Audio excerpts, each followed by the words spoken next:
how beautiful the song was on just a guitar and a voice. And I love Sugar Ray.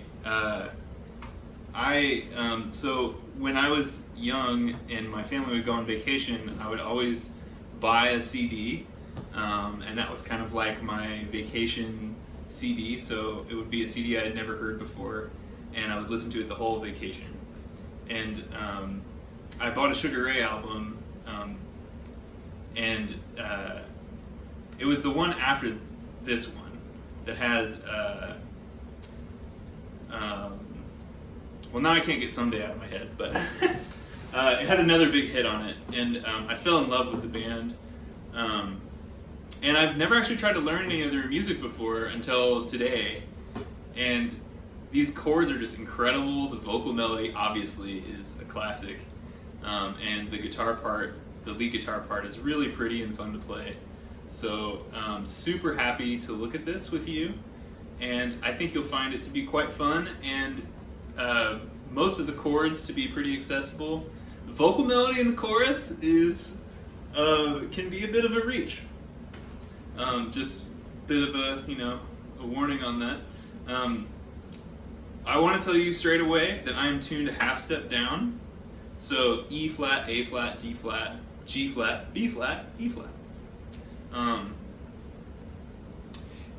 I tried a couple different versions with it in standard tuning, and it didn't sit right. It was kind of, I don't know, it didn't sound right.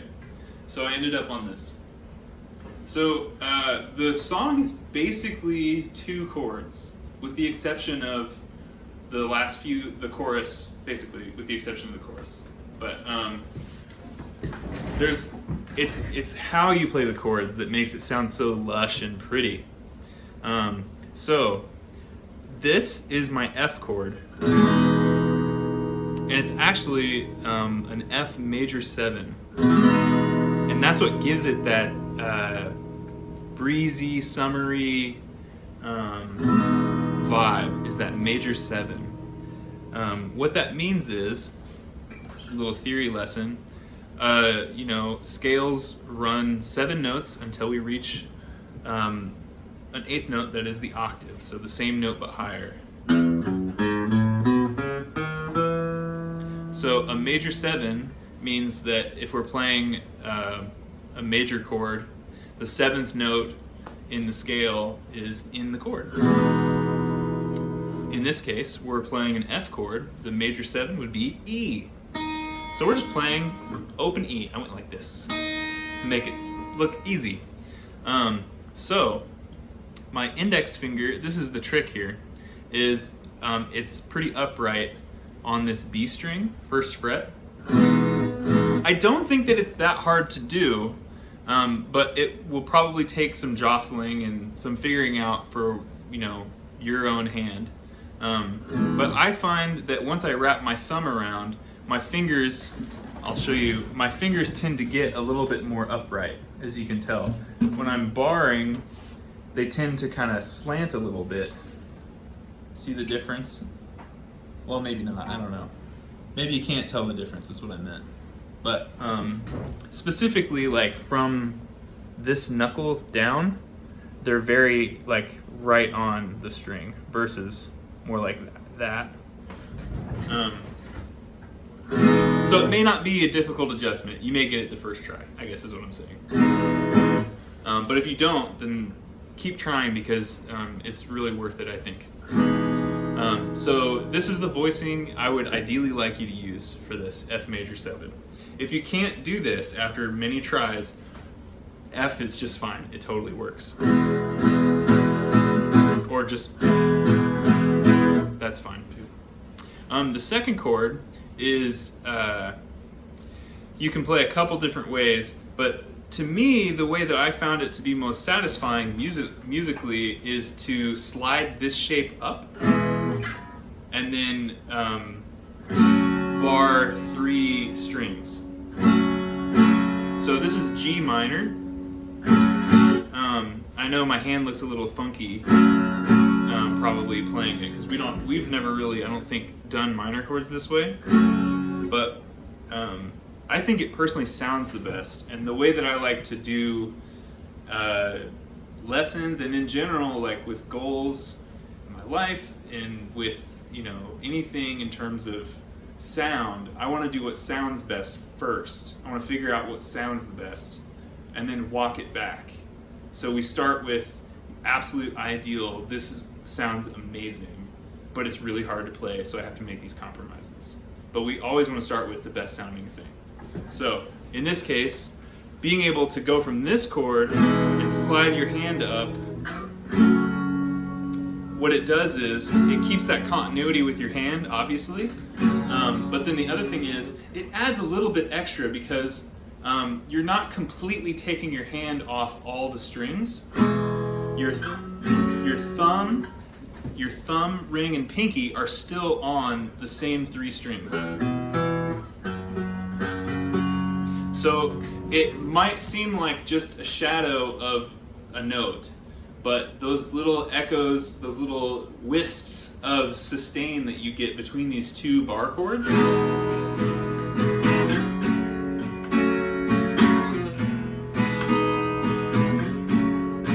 they make a huge impact in just the relaxing,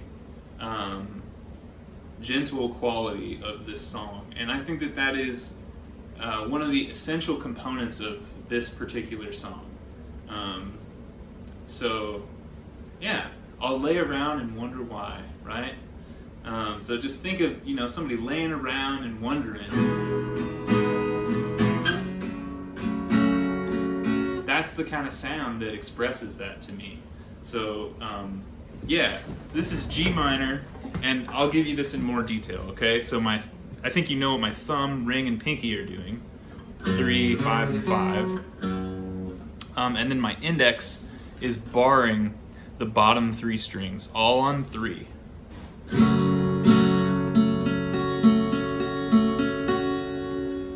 Let me see if I can get it from this angle here. The middle's not doing anything. Let's see if I can get a better view.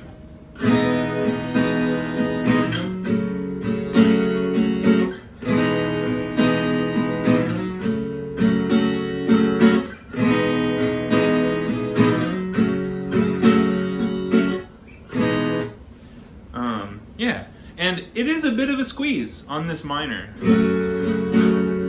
That's okay.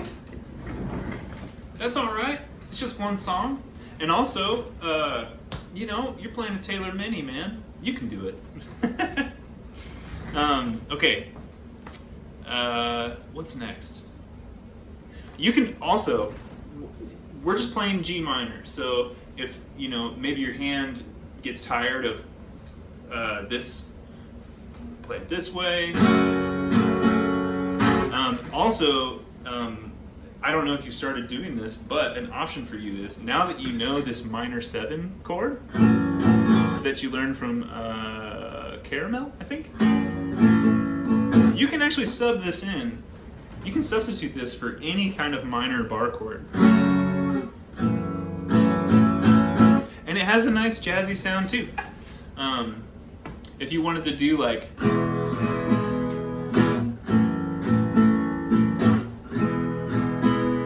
it sounds good.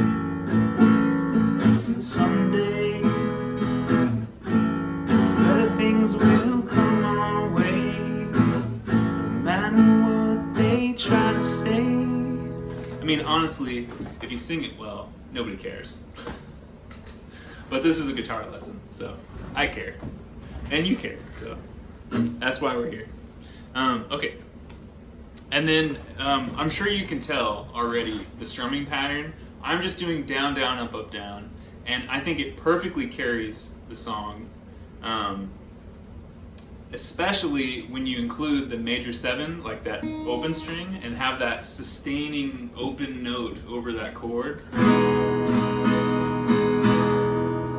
It sounds really pretty. The main concern with a song at this speed, it's kind of like this slower, almost half-tempo song, is that it gets boring, right? So the way that you keep it from being boring is you have beautiful chords, you sing it very well, and to be honest, you don't miss any notes. The thing is with these chords, there's not so many of them that you can just move on to the next one. So just take your time, get those chords to sound out and sustain through each other, and this song is gonna rock, dude. Okay, so I think that's all I have for the verses, which are most of the song. Let's talk about the chorus. I spent a while trying to find some kind of clever open voicing for this chord, a chord voicing that uses open strings. That's what I would call an open voicing. But the first chord of the chorus is just B flat or A sharp. I couldn't find any. That sounded nice, but it's a little hard to get to. The other thing when you're coming up with an arrangement that's just for vocal and guitar is you want to make sure that you can get to the chords that you're writing. So, even though maybe it sounds the best, right? We can't finger those chords that fast. And that's not me writing a part for you. That's me going, I don't want to play that. So, and it's not even, I was trying to do something extra. So Sugar Ray themselves play it this way. So the chord is really simple. It's a major chord with the root on the A string, first fret, so index on 1, and then 3 through 3. We don't play the high E or the low E. Just the middle four strings. Just close your eyes and I'll take you there. So this chord is A minor 7. This, you probably know A minor. Well, you definitely know A minor. All you gotta do is take off your ring. So we have a major 7th chord and a minor 7th chord. The main difference between a major 7th chord and a minor 7th chord, in terms of just how you can easily create one, is you go to the octave. So this is for a minor 7th chord. You just go to the octave and you just take that octave down 2 frets. In this case, that's an open string. So for a major 7th chord, we go to the octave, we're going to go to the highest string, and you just go down 1 fret.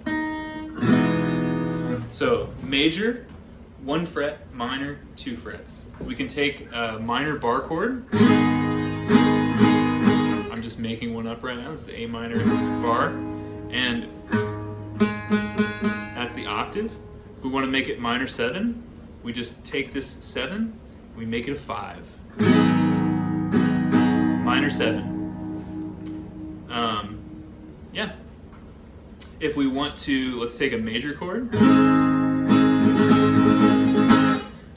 This one takes a little bit, it has a little bit different fingering stuff, but let's say we want to make it a major 7 chord. We take that octave and we lower it down 1 fret. It sounds weird like that, but it sounds really pretty in context. Or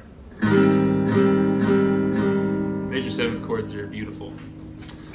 Anyway, just a little tidbit. So B flat, just close your eyes and I'll take you there. This place is warm without care. We'll take a swim in the deep blue sea. You can play this chord however you want. G minor 7. I'm gonna play it like this. I go to leave as you reach for me. So G minor 7, C. Nothing you haven't seen before. Okay. The challenge is in, I mean, your vocal range is probably different than mine, but that's a tough note. So support, use your diaphragm. So those are the verses, and that's the chorus. Okay, so let's talk about the bridge. The bridge is super easy. It's just the same chords as the verse, as in 2 chords, F major 7, G minor. Someone said we tried too long. Someone said we got it all wrong. Someone said we tried too long. Is this a place where I belong? So far, so long, so far away. That might be a good one to, that section might be good to practice singing and playing over that strumming pattern, because the words are nicely spaced out. What I would do is, if I were building this skill for this song, I would just start on the so far, so long. So far, so long, so far away. So far, so long, so far away, and fade away. Taking a look at my computer to see what else there is. That's it, baby. Okay.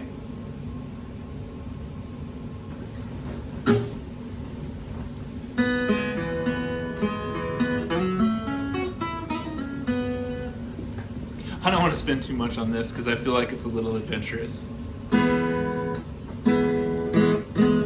So, I'm making a little F chord shape.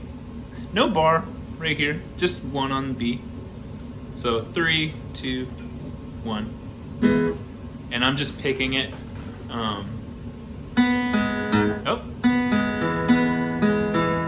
So, just right in order, descending order.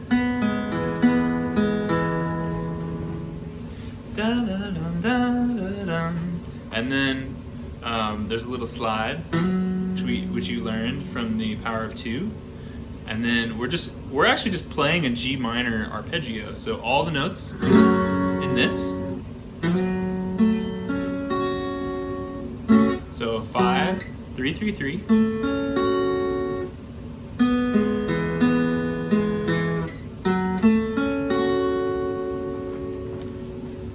Pretty vanilla so far, I would say. Playing it at speed is a different question, of course, but in theory, totally approachable. Now let's get to the fancy part. My favorite part. I like fancy stuff.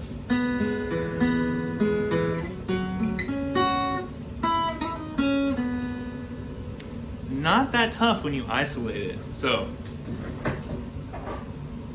this is the first fret on the high E. So all I'm doing, open 1, open. It's just a hammer on. Only picking the first note of that. There's 3 notes. Da-da-da! I messed it up. That's all it is. And then, after that, and we go back into the arpeggio from there. Check it out. I'll start here.